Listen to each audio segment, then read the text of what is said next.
সকলকে স্বাগতম জানাচ্ছি কুকিং ব্লগের আরেকটি রেসিপিতে। আজ আপনাদের সাথে শেয়ার করব চট্টগ্রামের জনপ্রিয় লইট্টা মাছ কক্সবাজার স্টাইলে ফ্রাই রেসিপিটি সম্পূর্ণ দেখার অনুরোধ রইল। প্রথমে আমি ব্যাটার তৈরি করে নেব। একটি পাত্রতে নিয়ে নিয়েছি পরিমাণ মতো বেসন, নিয়ে নিচ্ছি প্যাকেটের আটার পরিবর্তে কেউ চাইলে আতপ চালের গুঁড়াটা ব্যবহার করতে পারেন।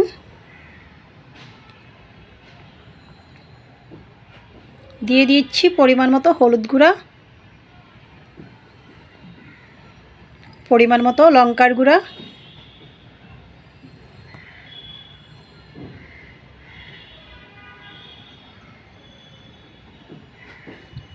ছোটো চামচে 1 চামচ পরিমাণ ভাজা জিরার গুঁড়া,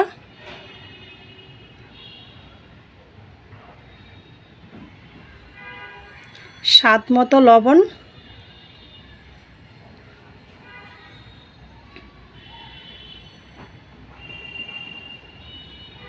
1 চামচ পরিমাণ রসুন বাটা ছোটো চামচে,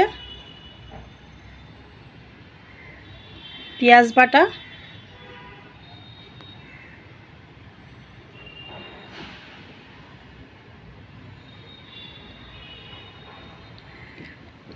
অল্প অল্প জল দিয়ে ব্যাটারটা তৈরি করে নেব হ্যান্ড উইক্সের সাহায্যে।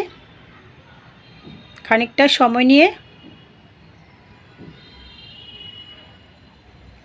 ডোটা এতটা পাতলাও করা যাবে না, এতটা ঘনও করা যাবে না, মিডিয়াম রাখতে হবে ঘনত্বটা।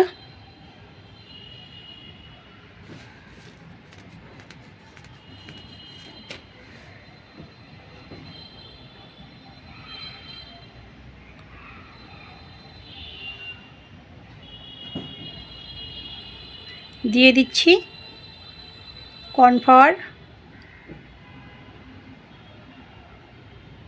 আবারও সব কিছু একসাথে মিক্স করে নিচ্ছি।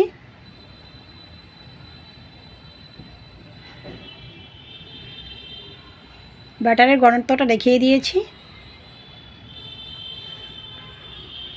তারপর যে চলে আসছি চুলাটা অন করে কড়াই বসিয়ে দিয়েছি, দিয়ে দিয়েছি তেল। ব্যাটারে ডুবিয়ে একে একে লইট্টা মাছ ভেজে নিচ্ছি। তো রেডি হয়ে গিয়েছে আমার লইট্টা মাছ ফ্রাই রেসিপি। গরম ভাত, পোলাও কিংবা সন্ধ্যায় নাস্তায় পরিবেশন করতে পারেন। রেসিপি ভালো লাগলে আমার ফেসবুক পেজ ফলো, ইউটিউব চ্যানেলটা সাবস্ক্রাইব করবেন, সাথেই থাকবেন। সকলকে ধন্যবাদ।